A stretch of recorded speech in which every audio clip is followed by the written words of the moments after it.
স্বাগতম সবাইকে।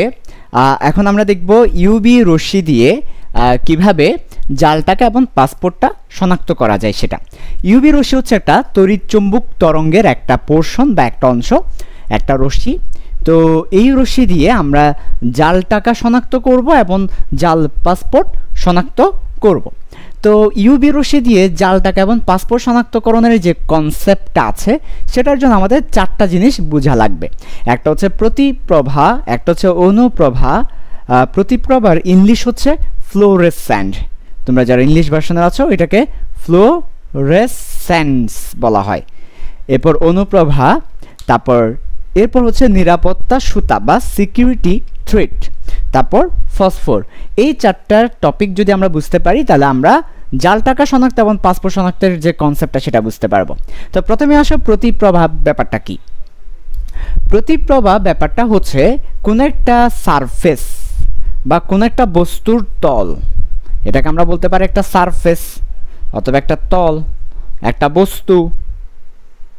সে করবে কি, ইউভি রশ্মিটা শোষণ করবে। তাহলে যেটা শোষণ করছে সেটা কি, ইউভি। তাহলে আমরা এক নম্বরে লিখব ইউভি রশ্মি শোষণ করবে। তারপরে কি হবে, আমরা জানি কোন একটা রশ্মি যদি আপতিত হয় তিনটা ঘটনা ঘটে। একটা হচ্ছে শোষণ করে, একটা হচ্ছে কিছু প্রতিফলিত করে, একটা হচ্ছে প্রতিসরিত করে। তো এই ক্ষেত্রেও শোষণ ঘটবে, প্রতিসরণ ঘটবে, প্রতিফলন ঘটবে। তো ইউভি রশ্মিটা শোষণ করার পরে সে আবার ইউভি রশ্মিটা কি করতে পারে, ফেরত পাঠাতে পারে। সেই ইউভি রশ্মি প্রতিফলিত হতে পারে। আবার দেখা যায় মাঝে মধ্যে ইউভি রশ্মি প্রতিফলিত না হয়ে মাঝে মধ্যে দেখা যায় যে আমার ফ্রিকোয়েন্সিটা চেঞ্জ হয়ে যায়, তরঙ্গ দৈর্ঘ্যটা চেঞ্জ হয়ে যায়। তরঙ্গ দৈর্ঘ্য এবং ফ্রিকোয়েন্সি চেঞ্জ হলে তড়িৎচুম্বক তরঙ্গের পোর্শনটা সামনের দিকে বা পেছনের দিকে চেঞ্জ হয়ে যায়। অর্থাৎ ইউভি যেটা ছিল সেটা দেখা যায় কি ফ্রিকোয়েন্সি এবং তরঙ্গ দৈর্ঘ্য চেঞ্জ হওয়ার কারণে সামনের দিকে চলে যায়, দৃশ্যমান আলো হয়ে যায়। তো এটা হতে পারে যে ইউভি রশ্মি হিসেবেও প্রতিফলিত হতে পারে অথবা দেখা যেতে পারে দৃশ্যমান আলো হিসেবে প্রতিফলিত হতে পারে। দুটা ঘটনা ঘটতে পারে যে ইউভি রশ্মিটা আমি আপতিত করলাম ইউভি রশ্মি, আর ইউভি রশ্মি শোষণ করলো। এখানে শোষণ করার পরে যখন প্রতিফলন করবে সে আমাকে ইউভি রশ্মিটা প্রতিফলন করতে পারে অথবা দৃশ্যমান আলো সে আমাকে প্রতিফলন করতে পারে। দৃশ্যমান আলো যখন প্রতিফলন করবে নিশ্চয়ই বুঝতে পারছো ফ্রিকোয়েন্সি চেঞ্জ হয়ে যাবে। আমরা জানি ইউভি রশ্মির ফ্রিকোয়েন্সিটা অনেক বেশি, হাই ফ্রিকোয়েন্সি, হাই কম্পাঙ্ক, আর দৃশ্যমান আলোর ফ্রিকোয়েন্সিটা কম, অর্থাৎ ইউভি রশ্মির চেয়ে কম। তাহলে হাই ফ্রিকোয়েন্সি থেকে লো ফ্রিকোয়েন্সি, অথবা উল্টা কথাটাও আমরা বলতে পারি যে লো ওয়েভলেন্থ থেকে হাই ওয়েভলেন্থ, অর্থাৎ কম্পাঙ্ক বেশি হলে তরঙ্গ দৈর্ঘ্য কম হবে। হাই ফ্রিকোয়েন্সি আর লো ওয়েভলেন্থ থেকে লো ফ্রিকোয়েন্সি আর হাই ওয়েভলেন্থের দিকে, অর্থাৎ ফ্রিকোয়েন্সি এবং ওয়েভলেন্থটা কি হয়ে যাবে, চেঞ্জ হয়ে দৃশ্যমান আলোর প্রতিফলন হতে পারে। তাহলে দুইটা ঘটনা ঘটতে পারে, একটা হচ্ছে ইউভি রশ্মি ফেললাম, ইউভি রশ্মি প্রতিফলিত হবে, আর একটা হচ্ছে দৃশ্যমান আলো প্রতিফলিত হবে। তো ইউভি রশ্মি ফেললাম, ইউভি রশ্মি প্রতিফলিত হলে খুবই স্বাভাবিক নর্মাল ঘটনা।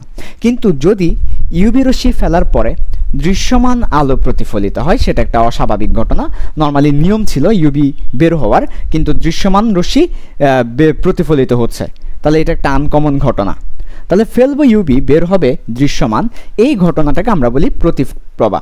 এই ঘটনাকে বলি প্রতিপ্রভা। তাহলে হোয়াটসঅ্যাপ প্রতিপ্রভা, প্রতিপ্রভা হচ্ছে ইউভি রশ্মি শোষণ করে দৃশ্যমান আলো প্রতিফলন করবে। ইউভি রশ্মি ফেলবো, দৃশ্যমান আলো চলে যাবে, এটা হচ্ছে প্রতিপ্রভা। আর এরপর প্রতিপ্রভার একটা ভাই হচ্ছে অনুপ্রভা। তাহলে প্রতিপ্রভা কনসেপ্টটা বুঝাতে পেরেছি। ইউভি রশ্মি ফেলবো, সেটা কী হিসেবে বিকিরিত করবে, প্রতিফলন অথবা তুমি বিকিরণ বলতে পারো, রেডিয়েশন বলতে পারো। এটা আমরা যদি একদম হায়ার স্টাডিতে যাই সেক্ষেত্রে এটাকে আসলে রেডিয়েশনই বলা হবে। যে দৃশ্যমান আলো বা ভিজিবল রে সে কী করবে, প্রতিফলিত বা বিকিরণ করবে।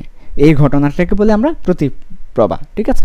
তো এটা আমাদের এখানে ইউজ করা হয় যে আমরা যখন টাকার ক্ষেত্রে দেখা যায় টাকাটাকে এভাবে উপরে নিচে নাড়াচাড়া করলে দেখা যায় এটা ঝিলঝিল করে, মানে একটা লাইটের কি দেখা যায়, ঝলক দেখা যায়। এটার কারণটা কি, এটার কারণ আমরা যখন ওইটার উপরে ইউভি রশ্মি, সূর্যের আলো, বিশেষ করে সূর্যের সামনে ধরলে সূর্য থেকে তো কিছুটা ইউভি আসে। সো ইউভিটা যখন তার উপর পড়ে, কিন্তু আমাদের মেশিন আছে, ব্যাংকে অনেকগুলো জাল টাকার মেশিন দেখা যায় বা জাল টাকা শনাক্তকরণের মেশিন আছে। ওইসব মেশিন দিয়ে আমরা ইউভি রশ্মি যদি ফেলি তাহলে ওইখান থেকে দৃশ্যমান আলো দেখা যাবে, অর্থাৎ আমরা আমাদের চোখে দেখতে পাবো এমন আলো দেখা যাবে আর কি। তো ইউভি রশ্মি ফেলার পর যদি দৃশ্যমান আলো দেখা যায়, এটা একটা কিন্তু জালটাকে শনাক্ত করার জন্য অনেক ইম্পর্টেন্ট একটা ফ্যাক্টর। আরটা হচ্ছে অনুপ্রভা। অনুপ্রভাটা কি? অনুপ্রভাটা হচ্ছে আমরা ইউভি রশ্মিটা হঠাৎ করে কি করব, সরাই ফেলবো। ইউভি রশ্মি দিচ্ছি ইউভি রশ্মিটা যদি সরিয়ে ফেলি তাহলে কিছু সময়, খুবই অল্প সময়, মিলিসেকেন্ড, 1 মিলিসেকেন্ড, 2 মিলিসেকেন্ড, 3 মিলিসেকেন্ড, খুব অল্প সময়ের জন্য ইউভি রশ্মি সরাই ফেলার পরও দৃশ্যমান আলোর রেশ থেকে যাবে, অর্থাৎ দেখা যাবে দৃশ্যমান আলোর রেশ, ইউভি রশ্মি নাই। তারপর অর্থাৎ আমি সোর্সকে সরাই ফেলবো, তারপরও দেখা যাবে বিকিরণ হচ্ছে। কোথায় থেকে যে বিকিরণ আসে আল্লাহ জানে। এই যে আমি সোর্স সরাই ফেলার পরও কিছু সময়ের জন্য বিকিরণটা থেকে যাবে, এটাকে আমরা বলি অনুপ্রভা। যেমন আমি ফর এক্সাম্পল, আমি যখন আমার বাসার লাইট অফ করে দিই, তারপরও দেখা যায় অল্প সময়ের জন্য লাইট অফ করার পরও ঘরের মধ্যে আলোকিত থাকে, কিন্তু একটা ছায়া থেকে যায়, রাইট? এরপর আস্তে আস্তে অন্ধকার হয়। লাইট অফ করার সাথে সাথে কিন্তু অন্ধকার হয় না। এই যে এখানেও সেম ঘটনা, ইউভি রশ্মিটা সরাই ফেলবো, ইউভি রশ্মি ফেলবো না, কোনো আলো ফেলবো না, আলো না ফেলার পরও দৃশ্যমান আলো কিছু সময়ের জন্য বিকিরিত হতে থাকবে, খুবই অল্প সময়, 1 মিলিসেকেন্ড, 2 মিলিসেকেন্ড আর 3 মিলিসেকেন্ড। এই যে তাহলে ইউভি রশ্মি সরিয়ে ফেলার পরও কিছু সময়ের জন্য যে দৃশ্যমান আলোটা বিকিরিত হবে, এটাকে বলে অনুপ্রভা। সো অনুপ্রভাটা কি? আবার দেখো, অনুপ্রভা 1 নাম্বার হচ্ছে ইউভি রশ্মির যে সোর্সটা, ইউভি রশ্মির যে উৎসটা, সেটা সরিয়ে ফেলার পরও দৃশ্যমান আলো কিছু সময়ের জন্য, সরিয়ে ফেলার পরও কিছু সময়ের জন্য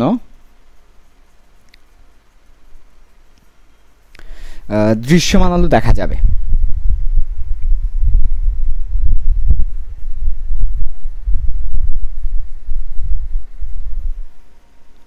একে কি বলছি?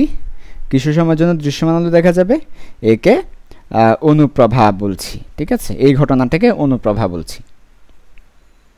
তাহলে প্রতিপ্রভার ইংলিশটা কি? প্রতিপ্রভার ইংলিশ হচ্ছে ফ্লোরেসেন্স, ফ্লোরেসেন্স, ঠিক আছে? ওকে, তো এই আর কি। এর পরবর্তীতে সিকিউরিটি থ্রেট, এটা একটু আমাদের বুঝে লাগবে। সিকিউরিটি থ্রেট এবং ফসফর দুটাই আসলে রিলেটেড ব্যাপার। সো এটা একটু আমরা দেখি যে আমাদের যেটা রিয়েল কারেন্সি, কারেন্সি মানে নোট, নোটের ইংলিশ হচ্ছে কারেন্সি, যেটা আমাদের অ্যাকচুয়াল আর রিয়েল কারেন্সি এবং আমাদের অ্যাকচুয়াল পাসপোর্ট, ওইখানে আমরা একটা নিরাপত্তা সুতা ব্যবহার করি বা নিরাপত্তা ডিভাইস ব্যবহার করি, যেটা দিয়ে আসলে আমরা অ্যাকচুয়াল কোনটা আর নকল কোনটা সেটা বুঝতে পারি। মনে করি এটা হচ্ছে আমাদের real currency or real passport। সেই রিয়েল কারেন্সি, রিয়েল পাসপোর্টে আমরা ধরো এটা যদি একটা একদম আসল টাকার নোট হয়, এখানে আমরা একটা ফসফর ব্যবহার করি, ফসফর ভেতরে, এটার ভেতর, টাকাটার ভেতরে ফসফর ব্যবহার করা।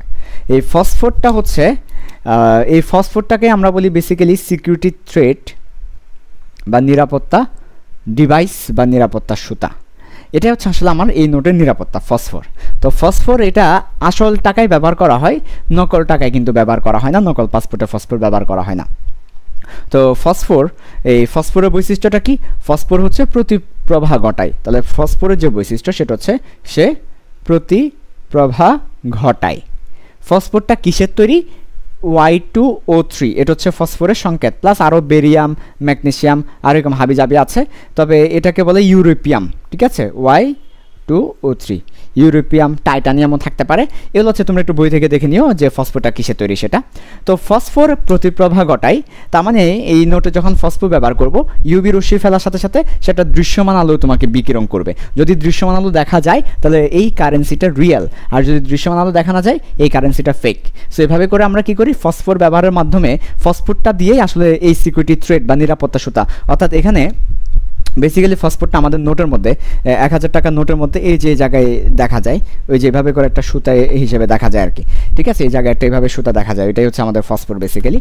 তো এই যে ফসফরটা তোমরা ইন্টারনেটে ইউটিউবে সার্চ দিলেও চলে আসবে যে রিয়েল কারেন্সি কীভাবে শনাক্ত করা হয় বা ফসফর, এগুলো খুব সুন্দরভাবে চলে আসবে। ইউটিউবে অনেক ভিডিও আছে, আসল নোট জাল নোট শনাক্তকরণের ওই যন্ত্রগুলোও আছে, যে যন্ত্র দিয়ে আমরা শনাক্ত করি যন্ত্রগুলো আছে, ব্যাংকে কীভাবে শনাক্ত করে সেটাও তোমরা ইউটিউব থেকে একটু দেখতে পারো।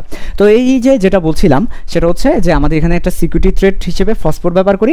এই ফসফরটা ইউভি শোষণ করে দৃশ্যমান আলো বিকিরণ করে এবং এটি প্রতিপ্রভা ঘটে, এখান থেকে আমরা জাল নোট শনাক্ত করি। সো পরীক্ষা আসলে আমরা বলবো ইউভি শোষণ এবং দৃশ্যমান আলো বিকিরণ।